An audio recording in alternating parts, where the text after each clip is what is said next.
Hello everyone, welcome back to Retrospective. We're here again. We're getting really consistent with this. We're getting good. Chris is here with me as always. Chris is here with me as always. As always, Chris is here. That's not going to change. Well, I hope not, at least anyway. This week we're joined by Alex Batt of GiveMeSport. How are you, mate? I'm fine, thank you, mate. I'm fine. How are you both? Good, mate. Living the dream. Keeping busy. The dream of staying inside. I mean, I was going to say, if this is your dream, mate, then I have worries for you. So before we get into any questions, Alex, just introduce yourself to the people who don't know who you are. Yeah, well, like you say, I'm Alex Batt. I'm the Academy Manager for GiveMeSport, who are an online sports publisher, basically. So, like any sense of the word academy, I basically look after people who want to break into this industry, whether they're young or older, it doesn't really matter. And yeah, so I just look after them. I get their work published for them and then post it onto our website and all our social media pages. And yeah, that's pretty much it, really. Yeah, it's something different, another angle that we're tackling here on Retrospective. So if you haven't already checked out the ones with Ryan Conway, David Garrido, Derek Ray, and Nimmer, and James Rowe as well. I'm just trying to count because we are pre-recording these. Check this one out as well as those ones. So it's all good. So Has, start us off, mate. So obviously you mentioned you currently at GiveMeSport, but where did it all start for you? Like, what was your earliest memories as a guy that's about to enter the field of journalism? Was it when you were a child? Was it later on? I did always like writing. Even when I was at high school, I was awful at high school, apart from English and PE. So it sort of boded well that the two would come together eventually. So yeah, when I left high school, I had no idea what I wanted to do. But then actually my sister told me to go to our local sixth form and do business studies. So I did business studies there and I got 2 A's at that in A level. And then I went to uni in Leicester. Again, still did business studies. So I didn't even think about journalism at this point. And this was even when I was at uni. And then it was weird really how it came about. I was basically asked to be an admin on an Arsenal fan page on Facebook. So like this guy messaged, because I interacted with them a little bit, and they said, "Oh, do you want to become an admin?" And I was like, "Yeah, sure, why not? I'm at uni, I've got plenty of spare time. I can talk to other football fans, love doing that. So why not?" So I did that for a bit, and then some guy approached us to buy the page. So we sold the Facebook page, which was really random, to a guy in Sweden, and then a few months passed, and eventually another guy bought it off that guy. And he had his own website, which was called Silly Season, a very small website based in Sweden, but he wanted it to come over to England. So he then messaged me on Facebook and said, "Oh, do you want to work for the page again?" I was like, "I don't mind posting, but it won't be that consistent. I'm in my final year of uni now, so I'm busy and I need to think about what I want to do post, like graduating." And so I did that, and then it came to graduation, and I said to him, like, "I'm not going to do it anymore. I need to find work. I need to start getting paid to do like jobs and stuff like that, because I can't just sit on my ass anymore." Yeah, absolutely, yeah. So I said to him, "Yeah, I can't do it. Like, sorry to let you down, but yeah, I need to go and get a job." So I got a job at a local garden centre, just to get money straight out of uni. I wanted to move in with my girlfriend at the time, so got a job there. And then about a month later, the guy emailed me again, and he was like, "What's the standard like wage in England?" And so I gave him a ballpark figure, and he said, "Okay, cool. I'll give you that as your salary. You can run the website completely, and then that will be your full-time job. But what do you think of that?" And obviously, I was like, "Well, I couldn't quite believe it, to be honest." So I spoke to my dad in particular, and sort of wanted to get advice, because it was a big risk, because it was leaving an actual job for I guess it was like a freelance job, because at any time he could have just said, "Yeah, we don't want you to run the website anymore." So there was no formal contract, there was no like official document or anything. It was just basically trust. I would trust him to pay me, and he'd trust me to do the job. So we agreed on a wage, and so I started writing for them, and I started running the website. So it was just me. And what I didn't know is actually so when they bought the Arsenal Facebook fan page, they bought loads of other ones as well. So they had a Liverpool one, a Chelsea one. So it was all well worked out. And so then he obviously made me become the admin for all those pages. And so it was a bit of a cross between writing articles and social media management. So I would all day, every day, like 7 days a week, I wouldn't have a day off. Every day I would post articles and look after those Facebook pages. non-stop pretty much. And then eventually I sort of got other people to join me to help out. And they weren't ever paid. I think one of the other guys was paid, but the rest were all volunteers. But it's just simply so I could have like a day off. Yeah, absolutely. So I did that, and then I stumbled across the GiveMeSport Academy, funnily enough, and I applied for that. My application got accepted, and then for the first month or 2 months, every article I submitted was just rejected. So I was just like, okay, clearly like my style is not their style, or I'm not good enough for that, whatever. I don't know what it was. It's just they weren't accepted. So I was close to like just giving up and saying, fine, whatever, there you go. But finally my first one got accepted, and then I sort of got the bug for it. Then I was like, okay, cool, I really want to advance in this academy.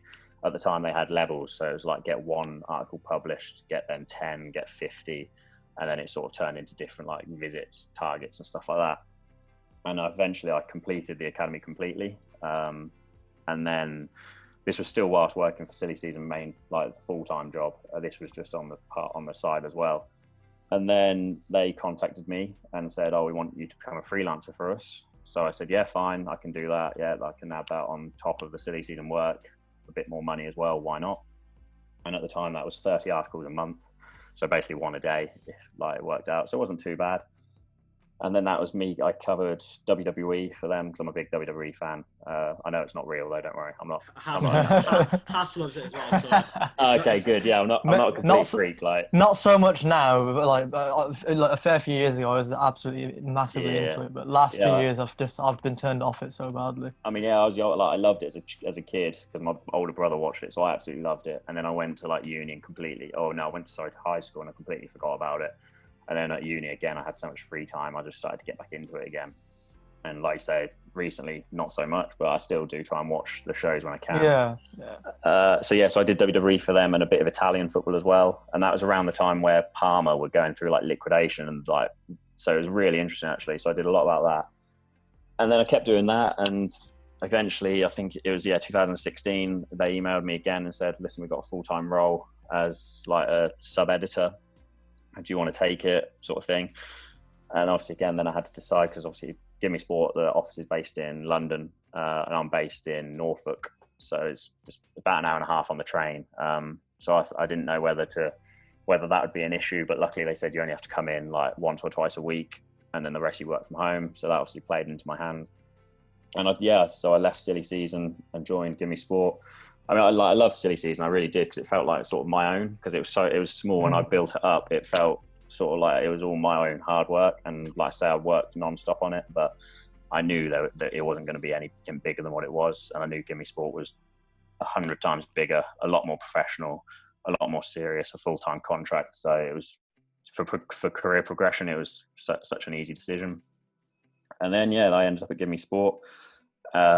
In doing like academy editing and stuff like that, and then in the summer actually it was the Olympics, and they wanted to cover the Olympics and give it a good go and see if it gives them good traffic and if people were interested. So they gave me that pretty much to just basically provide us the Olympics content. And then from then we sort of realized we did have a lot of success with it because before then it was basically football. Like they were called GiveMeSport, but most of the content they did was football, and that like people admit that themselves. It's not me throwing them under the bus or anything. Like they know it was football, and football still is the dominant sport because everyone loves football, and that's the majority of our traffic is football. But we wanted to try and meet our name of GiveMeSport, not just GiveMeFootball. So they then put me basically on non-football duty. It's what I call it. It's a simple term. So now I run the whole academy, I manage the whole academy, and we basically use that to help beef up our website in terms of like boxing, Formula 1, tennis, golf, WWE, UFC. And so it's quite a wild and a weird journey really, like starting from being a Facebook admin to getting here. So, but it just fascinated me ever since I was young. I always liked writing, like even as a kid I would write match reports and stuff like that. So it made sense to end up here really. Yeah. And it's interesting that you talked about like your progression, because we've had people on journeys and they're all very, very varying, and that's what we like to hear really, and the fact that it went through social media and stuff. Do you think that with the advancing role of social media like it is now, do you think that the role of journalism is changing? I think so, yeah. I think totally, because obviously back in the day, it was pretty much just you'd find out the news in your newspaper the next morning. But now you can find out news within 5 seconds of it breaking.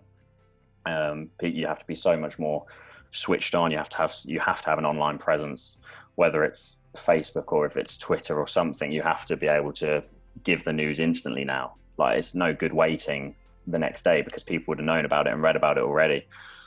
So yeah, it's changed completely, and it will continue to change. Like, people 20, 30 years ago wouldn't have predicted it would be like this sort of thing. So who knows where it would be in another 20 years or 30 years or whatever. But I think social media is massive. I think if you've got a good social media presence, which we do, like we have 26 million likes on Facebook, which is, I'm pretty sure it's the biggest, if not one of the biggest sports publishers' Facebook page. And it's massive. Like, our traffic will come from Facebook mostly. We get a bit of Google search now and then, but without Facebook, like, it just makes the job so much harder.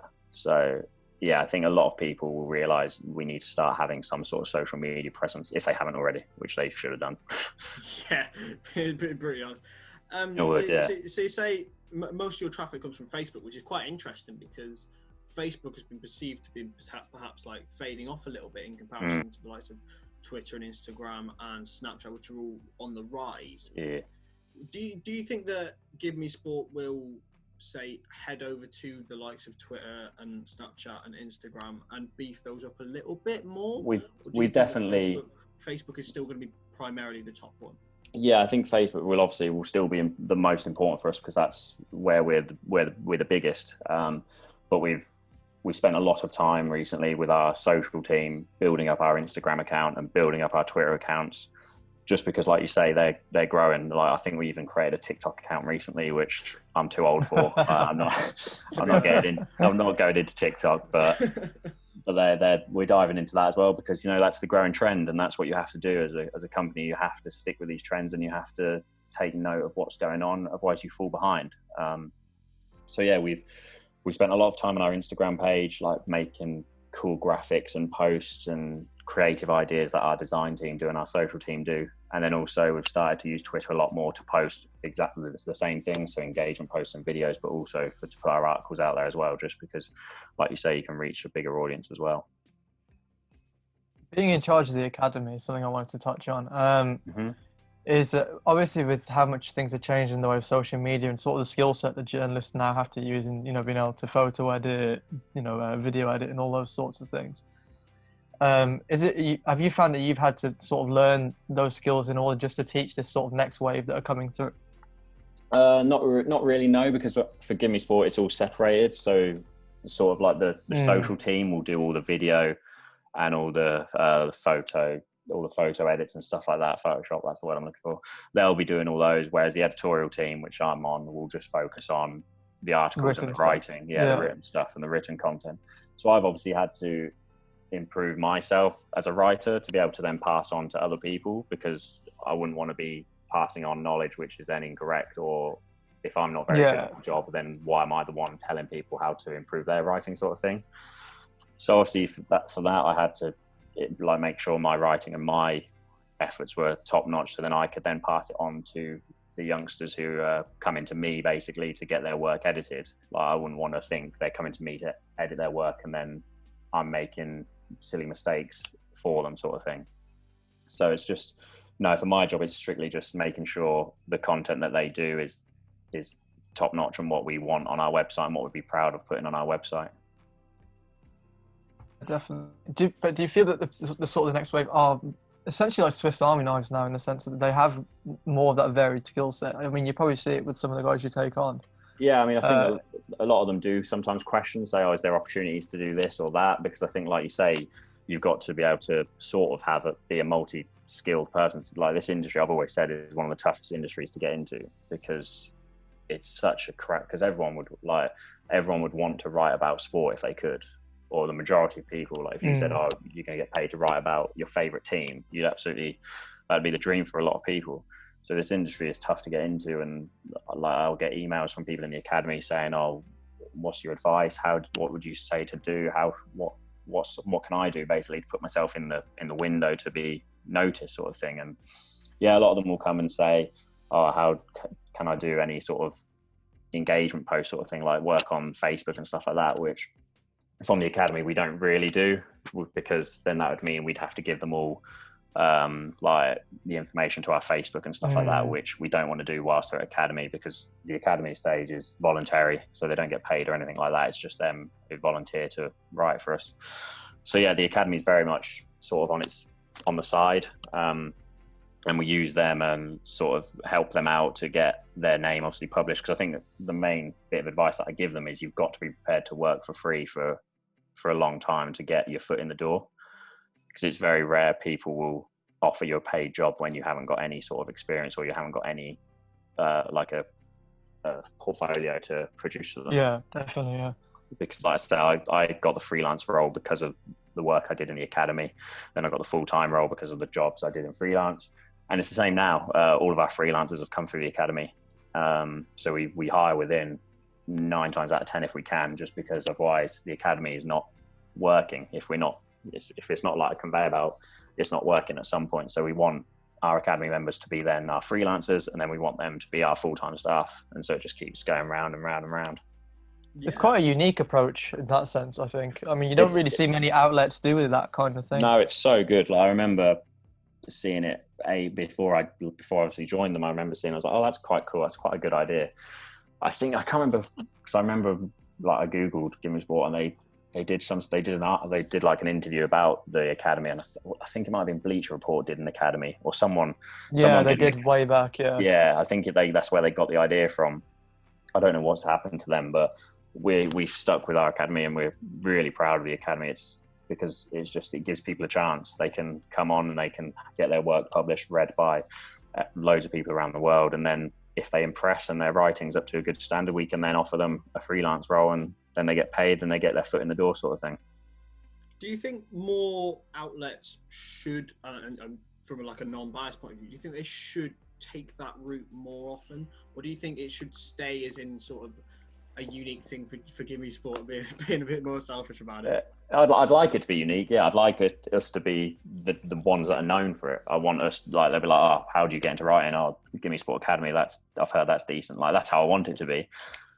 But I wonder how people keep finding people if they don't sort of source within. I mean, obviously you've got, like you say, social media and LinkedIn and stuff like that. You've got big platforms to find people, but I don't think there's anything better than saying you gave someone an opportunity when they're like 18 or 19 or whatever, or just trying to get their foot in the door, and then you see them become a freelancer, and then you see them become, it's almost like in football terms, it is like an academy, like a homegrown player. People love them more than they love sort of a 60 million signing, because they're sort of one of your own.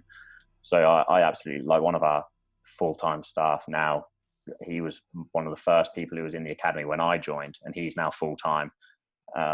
And it's just decent. It goes to show that A, you're doing your job, and B, it works, because I don't want to keep them in the academy and then it go nowhere. I basically want them to improve their writing, get better, and then become freelancers and beyond. Yeah. One thing I wanted to get your opinion on is we had Ryan Conway from The Athletic on. In one of our first episodes, and he said that the content that websites such as yourself, Sport Bible, and stuff like that put out, they sometimes obviously get compared with the Athletics payroll subscription thing. Right. And he said that there is a world where they can coexist. Would you go along with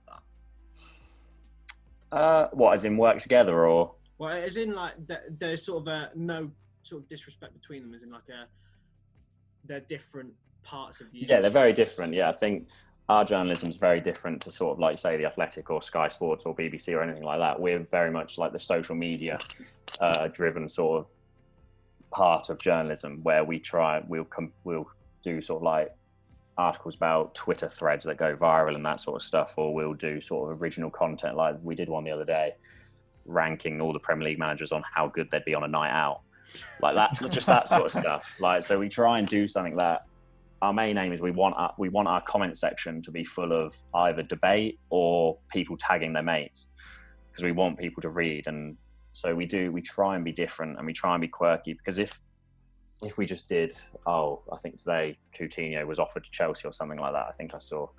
If we just did that, everyone would be like, yeah, I knew that. I know that, like, sort of thing. It wouldn't, no one comes to sort of GiveMeSport and the others that you mentioned for the breaking news. I don't think they come to GiveMeSport for a completely different sort of article and a different sort of feel. So yeah, so there's definitely room for them to coexist, because I think they're completely different. I think we would never look at Sky Sports and say, oh, we want to be bigger than them. We just stick to our lane, and we sort of know we're social media. We know what works for us, and we're gonna have a quirky take on journalism rather than the strict sort of news and press conferences sort of thing. Yeah, one thing I wanted to sort of develop on with that was social media and stuff, and sort of platforms that are, you know, very social media centric in that regard. I think there's some of them get obviously unfairly labeled as sort of clickbait situations. And I'm guessing you're probably aware of that yourself. You know, you probably get that thrown at you a lot. Yeah, I mean, I think everyone who is an online is guilty of it. Like, because sometimes you just have to. Like, at the end of the day, you have to get people to visit your website. As long as, like, we would never stoop as low as, you won't believe who's number 7. That sort of stuff that you see some pages do. We'd never go that low. Like, that's obviously the ultimate. But if we're doing an article like ranking, say, the 50 best players in the world right now statistically, we probably won't give away number 1 straight for people to see. You have to read the article to find that out, sort of thing.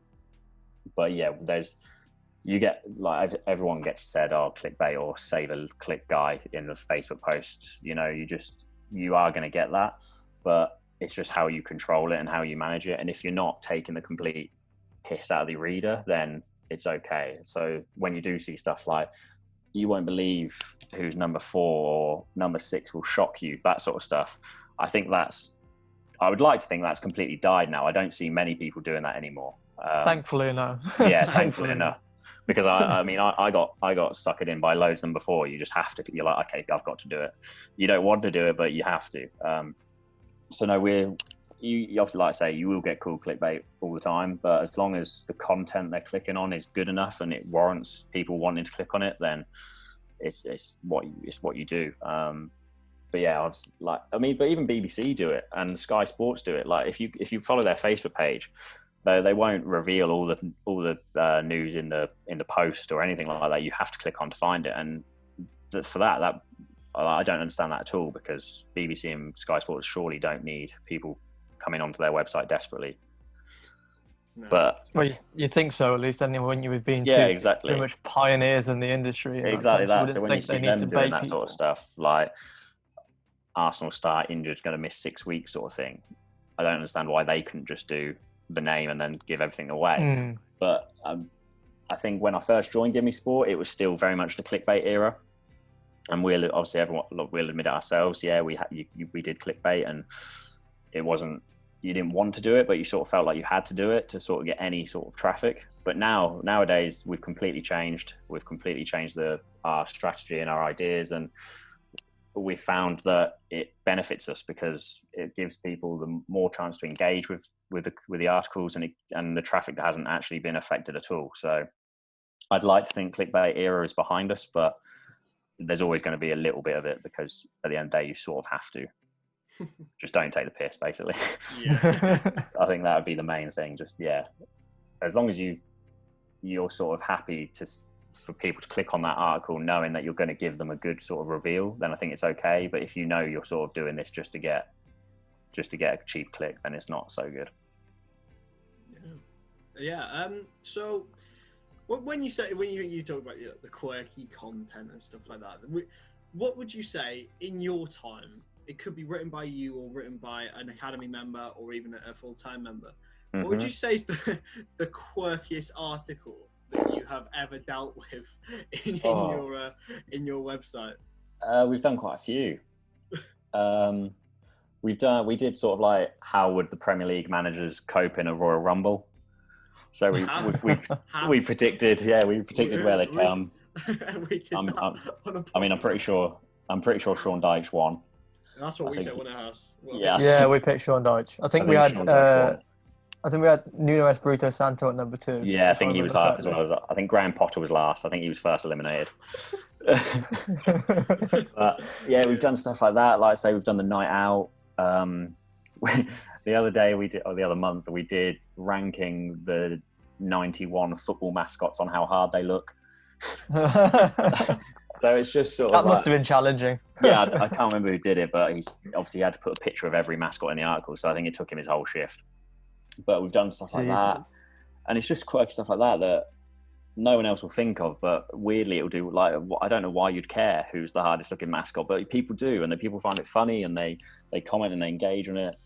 And yeah, so we just a little more creative. We've tried to predict every Premier League manager's Tinder bio. It's just stuff like that. Like, we've got a very good writing team, I will admit. We've got such a good editorial team, especially nowadays where there's no sport going on. You have to be creative, and you have to think. Absolutely, yeah. You have to think, what can you do? Because there's no football to react to. For me, there's no UFC, there's no Formula One. The French Open's gone. Everything's basically just gone. So this year, even Wimbledon's off as well. I think they cancelled Wimbledon officially today. Yeah. So this year was going to be pretty big for us, because we were going to have Liverpool winning the Premier League, and they're a big audience for us. So we were ready for them to win the league. We had obviously the Champions League semi-finals. We would have had Khabib and Tony Ferguson. Yeah, that one hurt. That one hurt. So that was so close to going ahead. And we were like, yeah, we'll get ready. It's going ahead. And then I think I've accepted that fight's never going to happen. Period. Oh man, I've accepted now. That. I don't know how something can be cancelled 5 times. So yeah, we had that cancelled. Obviously, the French Open, the Formula One season's gone. Golf events have gone, and then obviously the Euros and the Olympics both gone as well. Oh, so gone, yeah. So we've gone from like this being a big year where you think, yeah, this is going to be a good year. We've got so much content to cover, to just everything being literally just taken away from us like that. And you don't have time to respond to it either. We didn't know it was going to come. It just all of a sudden, I think it was Arsenal Man City, the first game officially postponed because Arteta got it. Yeah. So then we were like, okay, fine. We might be starting to lose football here.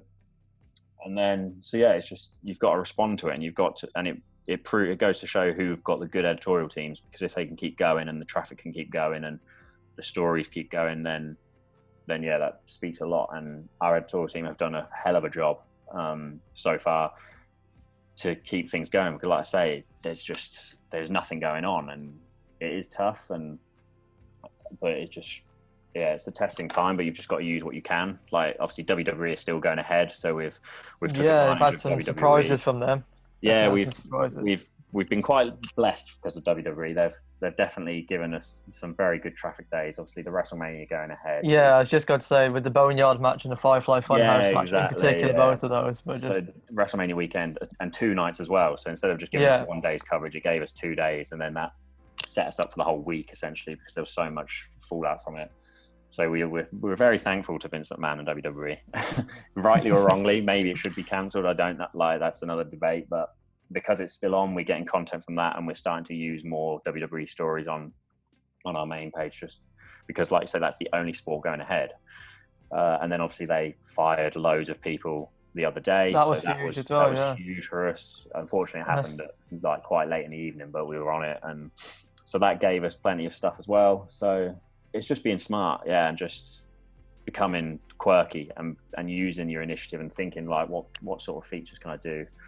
And yeah, like you say, so yeah, we've done a lot of quirky stories, and I'm sure there'll be more to come over the next few months. Yeah, and what I want to say is that it must be an interesting dynamic, because at this moment, you have people in lockdown, so which means people have more free time, but also there's nothing to watch. So this is exactly it. There's a balance there, isn't it? Yeah, this is what I've spoken about to so many people who have like commented, "Oh, how's your job being affected?" Because obviously you've got nothing to write about, and so straight away you say, "Yeah, sport stopped." So it is drying up, but at the same time, like you say, no one's at school, no one's at uni, no one's at work pretty much, unless obviously on the front line sort of thing. So yeah, they're spending a lot more time at home, which means they might be spending a lot more time on Facebook, on Twitter, on Instagram. So there could be a way to say, oh, maybe we are benefiting maybe a little bit, but I think we'd take sport coming back any day of the week, because we want that sport, we want the live reaction, we want the articles coming when obviously Liverpool win the league and stuff like that. We want that sort of content. Yeah, I see. I've noticed that you're a Liverpool fan, so I'm sure you're hoping and praying that it will be decided soon. Man. Honestly, it's crazy. But It is a good point, and it's one of those where you think, yeah, maybe because more people are on their phone and stuff, but yeah, like you say, it's just such an unprecedented time. It's crazy. Nothing we could have predicted for, that's for sure. Yeah, I don't think anybody saw this coming in any sense. No. I mean, when it first sort of started breaking out, because I'm still studying journalism at uni, so we were sort of covering the stories over in China anyway. What uni are you at? I'm at Worcester, so I'm only at a nice small city, so it's quite calm. It can be quite hard to find news in Worcester because it's such a quiet and dead city. Yeah. With me being from Birmingham, you'd think, why didn't you study in Birmingham? But I wanted to get away. Yeah, get away from home. Fair enough. It's not even that far from Birmingham, but I was like, it's far enough. Yeah, exactly that. It's far enough for me to not to be not able to commute, so that's why I did it. Yeah. But even covering stories there, we were like, yeah, it seems isolated to China. It's horrible what's going on over there. And then before you knew it, it's just swept all the way across. That's the thing I remember, because I was going to go. I had a booked holiday ready to go to Spain mid-March, because me and my dad go every year to go and watch some Spanish football. So we had been a Real Madrid fan myself. So we had tickets sorted. We had the week, everything planned. We knew what we were going to do. We do it every year because my dad's got a place out there, so we camp there and then we travel around. And so this year we were going to go and watch Granada and Malaga play. They're both at home and they're quite close to each other, so we were doing a little Airbnb. So yeah, we had it all sorted. Monday came. We were flying on the Wednesday. The Monday came. We're like, yeah, cool. Finishing work, I left London. I was like, yeah, see you when I'm back. Cool. No thought of it. Like brief discussions of like, oh, coronavirus getting pretty serious, isn't it? And but we palmed it off, and we're like, yeah, it's fine. No worries. Tuesday came, and I tweeted saying, because this was when Italy were getting absolutely demolished. So Serie A had stopped completely, and they're really bad. And I was like, and at the time Spain was sort of bad, but not terrible. So I tweeted saying, I just hope they get by this weekend and it's all fine. And literally, as soon as I pressed post, LaLiga announced that everything was cancelled. And I was like, okay, well, brilliant. So I rang my dad and I was like, is there any point of us going? Because like I say, we do it every year. So there's no football. So why are we going? We'd only lose out on the flights, which were like 60 quid. So it's fine. So we decided not to go. And then by the Friday, so we were going to fly Wednesday. That Friday, Spain had shut everything. So bars, restaurants, everything was shut. So quite lucky we didn't go in the end, but I was annoyed at the time. And then from then, it's just absolutely snowballed. Like even after that was cancelled, I was like, I won't come over here. We'll be fine. Like no chance. Yeah, I think we kind of sensed we were invincible, didn't we? Obviously, you had Liverpool, Atletico go ahead and stuff like classic Brits. Yeah. Completely stiff upper lip sort of thing. Yeah, we'll deal with it. We'll shake hands with the sick. Exactly, fine. Yeah. I mean, looking back at it, Liverpool Atletico going ahead was a stupid idea. Yeah, and Cheltenham Festival as well. I mean, I don't know how bad it was when Cheltenham went on it, but then some of the pictures you see, there were so many people there. I think I read a stat. There was something crazy the other day, and they were just talking about how many people actually may have picked it up from then. Yeah. Obviously, Boris himself was there as well, and I was just sat there thinking, Jesus Christ, how has he allowed all this to go ahead knowing that this is bubbling around? Well, I just saw some of the pictures and I was like, they look like they're literally sardined into it. Like I know it's quite an open field sort of thing, but they look so close. I'm just like, if one of them's got it, they're taking out literally nearly all of them. Literally taking out 6-7 people nearby them. Exactly, and 6 or 7. Exactly. It's terrifying. That. And then obviously Atletico bring over 3,000 fans. Yeah, Spain obviously being a hot loads of bars. Yep. In Liverpool, and just I mean hindsight's a wonderful thing. Obviously, like we can say it now. At the time, I didn't bat an eyelid. I was like, yeah, fine, cool, football's going ahead, great. But now you sort of like, we probably should have acted a bit quicker. Yeah, exactly. Especially when you read that Sunday Times article that came out just to know if you guys saw that. Yeah, that was bad. Yeah. That was bad. That was damning. Back obviously to what will hold for your future, Alex. So, where do you see yourself, say, in 10 years' time? Is it going to be still in the social media sector? Is it going to be more of a writing sector? Is it going to be still an academy that's helping new people get in? What are you feeling about? Yeah, I mean, I'd love to. I'm very content. I'm very content with my job. Like I've always said, as long as I love my job, I'll be fine. I'll be happy. Like I never have this Monday feeling where I'm like, oh, here we go, another week. I'm never down. But like sometimes I have rubbish days. Yeah, of course, everyone does. But I love my job. I know I'm very lucky for my job. You know, I get to talk about sport 8.5 hours a day, and I get paid to do it. Like I love it. And so if I was like this in 10 years' time, I'd be perfectly happy. I'd be perfectly content. I love helping people. Like I love talking to people and then seeing them get their work, like the buzz they get seeing their work published and stuff is great. And I really like that. And I enjoy helping them out when I can. And I love giving them sort of feedback and helping them out. And then when they become freelancers and they're getting on really well as a freelancer, sort of like a pride thing as well for me that I've given them a chance and they're doing really well off it. So I love that. So yeah, I'd be very happy if I was in a similar role. Even with GiveMeSport, I love GiveMeSport. Like the staff are incredible. We have such a good team, from editorial all the way across the board of GiveMeSport. We have such a good laugh. So yeah, I would love to be still in this position.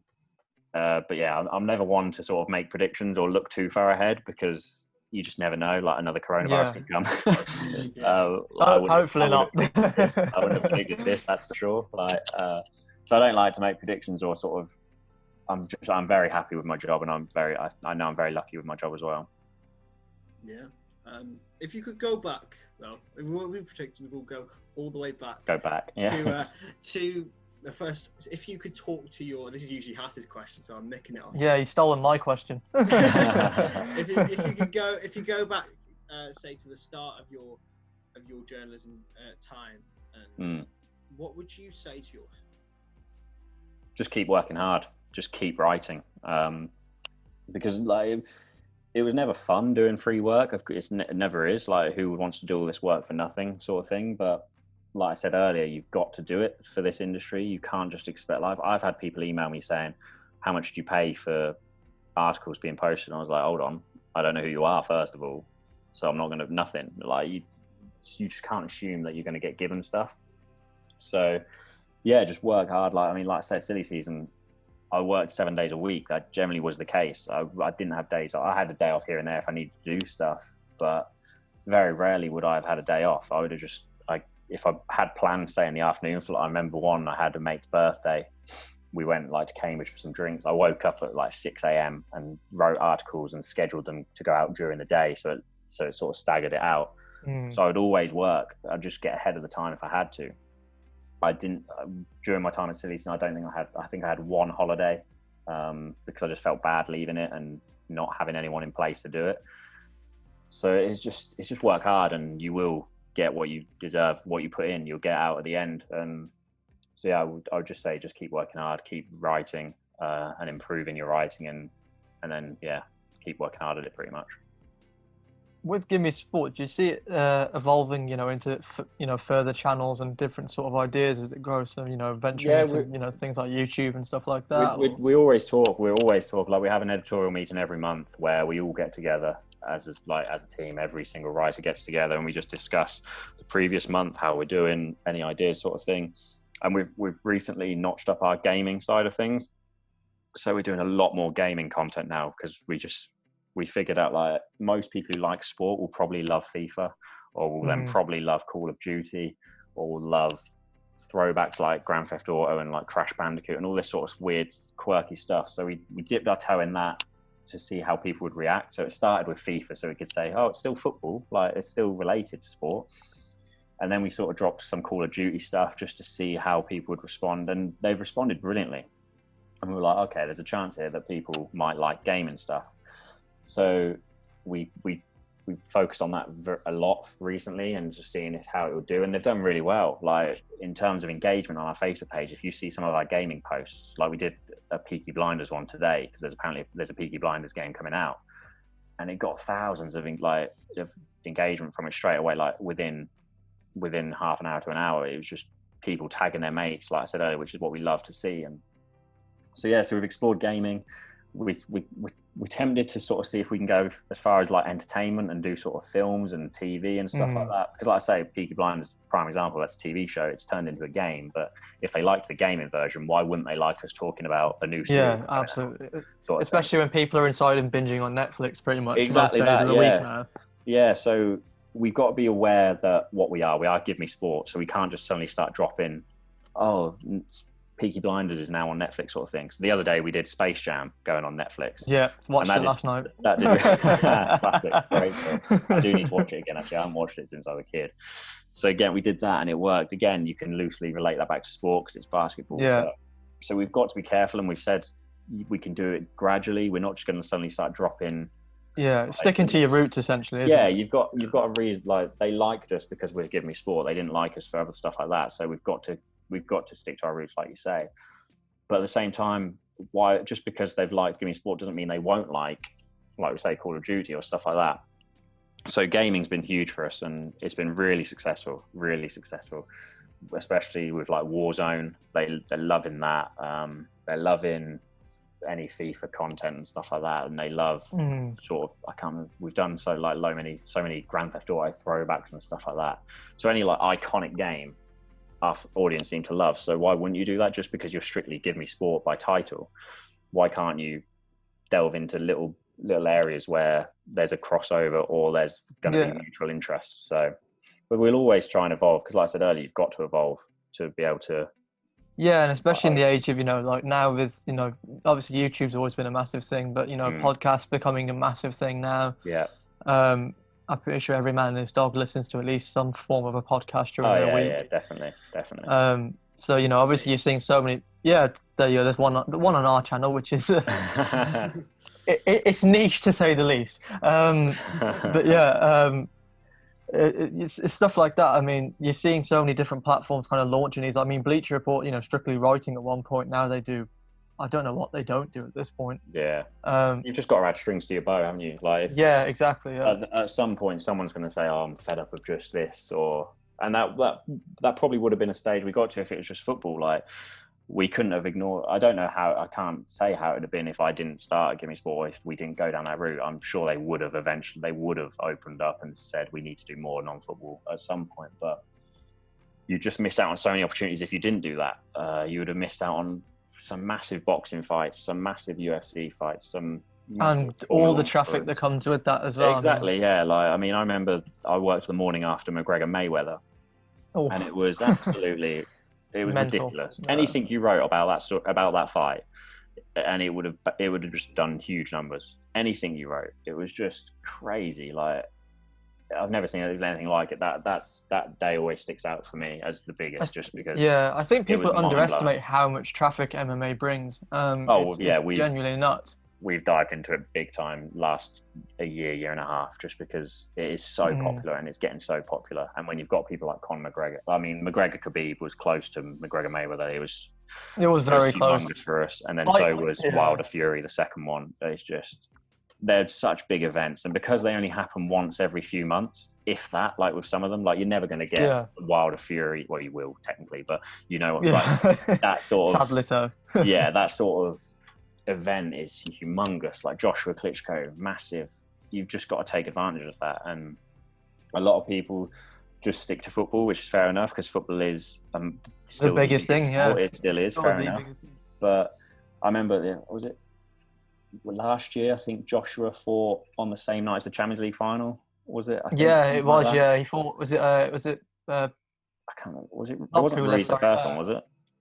No. Yes, it was. It was, wasn't it? Yeah, it was. Yes, it was. It was Ruiz the first one. I remember the Saturday night. I'm an Arsenal fan, so I went out because I didn't want to watch Liverpool or Tottenham win the Champions League. I had no interest. It was lose for me pretty much. I was like, right. I mean, obviously, I was singing "You'll Never Walk Alone" just because I couldn't live in a world where Tottenham had won a Champions League. I just couldn't.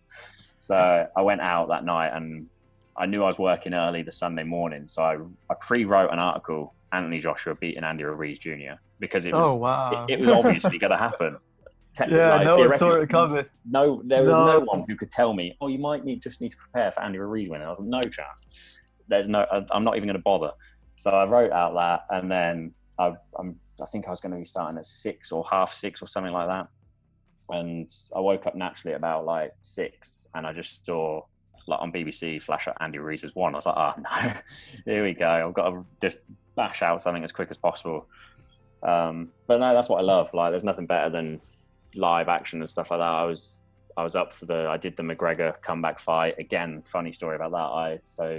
I was starting at, I think, 6, and I think the fight was set to start at 6 or something like that, our time, Yeah. 6 a.m. So I woke up at about 5:30 just to get myself ready.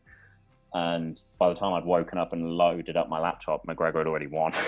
And I was like, oh, well, here we go. Try not to swear. Here we go. I've got to react quick here. So again, bash something out as quick as possible, get it out. So it's good fun. It's nerve-wracking at times. Like I do always still get nervous when I know I'm on a big shift because there's expectation. But there's nothing beats the buzz of it when you do it and you do it well. It's great. It's a great feeling. And the big fights, for me in particular, my big moments, like the big football games are the star fights, big moments. And for me, nothing beats like covering a boxing or a UFC fight the night or the morning after sort of thing. Yeah, I think that would probably be a nice way to finish it up. Would you reckon, Haas? Yeah, no, definitely. Cool. It's always nice to talk about the interesting sports that we all love. Yeah. Well, at least I think me and Alex love. I'm not so sure about Chris when it comes to boxing. I'm a bit of an armchair fan, if you know what I mean. Are you not into boxing or UFC at all? I love it. I love watching it, but I can't get into all the nitty gritty like I do with football and cricket. Okay, yeah. And pub no, sports. I was generally the same. Like I was a classic. I loved the big fights, and I sort of still am. I love the big fight. I won't go out my way to watch. So like I know Sky Cage Warriors and stuff like that. Yeah, I won't go into watching every single. Like I'm not a diehard boxing or UFC fan, but if it's a big fight, I'll watch it. But yeah, before I started GiveMeSport, I wasn't really. I couldn't even name you a boxing fight I watched before I joined GiveMeSport, sort of thing. Like before 2016. So it kind of even opened the door to you, sure, new interest. At the same, like I couldn't possibly say to them, yeah, I'll cover boxing and stuff like that without having an absolute Scooby of what was going on. So yeah, you sort of then have to learn on the job. And obviously I cover like rugby as well for us. I'm not the biggest rugby. I like the Six Nations. I like the Rugby World Cup, but behind that, nothing. I wouldn't watch like Leicester Tigers or something like that play. But I had to learn that because if I was giving out a rugby union story and they wrote, you've got to know the terminologies and all that stuff. If I had no idea, I was like, yeah, cool, that's fine. And he was calling the Leicester Tigers like the Leicester Dolphins or something like that. And I was like, yeah, that's cool, fine, yeah, cheers. Then it looks bad on me because obviously it's not my name on the article, but my boss will know who sorted that out, and he'll know it comes to me. So I had to learn like rugby, and I mean, I'm quite lucky in the fact that I do love every single sport. Like I love golf, I love cricket, I love tennis, I love football, boxing, MF. Like I do have a genuine interest in all of them. So that's quite lucky. But yeah, rugby is my least knowledgeable, but I know enough now to get by and to feel confident that I could write a story. Like I put myself on the road to cover all the Six Nations games just in case stuff goes down. And so I know enough to get by, but you've got to, if you're doing the job that I'm doing, where it's you're going to cover it inevitably. Yeah, that's the thing. Yeah, I know at some point if a rugby game's on and something crazy happens, I know if I'm working, it's going to come on to me. It's not going to be done by someone. It will be my job because that's my priority. Whereas same as I know if Man U and Liverpool are playing, I don't really need to be bothering watching that because I know the staff boys will be covering that and watching that. So when Super Sunday's on, I'm usually watching a Grand Prix rather than the football because that's sort of where my job is. Always learning. That's the key thing. Always learning. Yeah, exactly. Every day is a school day. Every day is a school day. But that's the best way to live. You know, I like no one's perfect in the sense, and every shift's different. Every sport is different. You've just got to learn it as best as you can and get as knowledgeable as you can in the sports that you're going to be covering. Like the same with UFC. I wouldn't have watched UFC before starting to GiveMeSport, but now I feel comfortable enough to have a chat about UFC with someone. I'll be able to say, oh yeah, gutted about Tony Ferguson, Khabib, oh, this is 5 times now. This is, you know, I'd be able to get by and have a conversation with someone. I wouldn't be able to go and tell you who's the best sort of like welterweight or whatever. Like I'm not that detailed, but I'm enough to say if there's an article in front of me, I would be able to pick out the grammatical and factual errors. Yeah, absolutely, and that's the sort of message that we like to convey to. It's been quite a common theme throughout all of our guests. Really, is make sure that you're always learning, always evolving, and you work hard. That's exactly what we're doing as hosting this show. Is learning. Yeah. It's a good idea. Like obviously, sponges. The guy who contacted me about you, I was fascinated by what it was, and I was more than happy to be involved. And it's interesting what you're doing, and good that you can get so many different guests. Like I'm sure none of the other guests will have come from an Arsenal fan Facebook page, working at a garden centre. No, definitely not. there is so many, like, there's no right or wrong path to any job. Like, everyone's got a different story, whether it be from just doing an apprenticeship or doing an internship or whatnot, or just like the stars sort of align with it. There's so different things, but the bottom line is you've got to work hard, and then hopefully the rest will follow. Yeah, absolutely. Tell us where we can find you, Alex. Obviously we know GiveMeSport, but in certain ways, socials and stuff like that. Yeah, I'm on Twitter just at Alex Batt. That's BATT. Yeah, very simple. Yeah, I'm over there. I tweet a hell of a lot. Too much, some people say. I'm a bit of a not a troll. I wouldn't say a troll, but I do like to get a bit of bait going on. I like a bit of bait just to wind people up. But it's all fun and games. Like, it's harmless stuff. But no, a lot of sport, a lot of just a lot of good fun, really. Yeah. Well, if you fancy a debate and some bait, then Alex is your man. He's got Edge as his header on there. I saw that earlier. Oh, yeah. That return, that was my childhood, and Edge is my all-time is my favourite. Like, I felt a tear. Oh man, everyone says The Rock or Stone Cold, but no, Edge has always been my boy. So when he came back, I had to put in. Yeah. As soon as I heard Alter Bridge rattle through the PA system on the screen, it was such a good moment.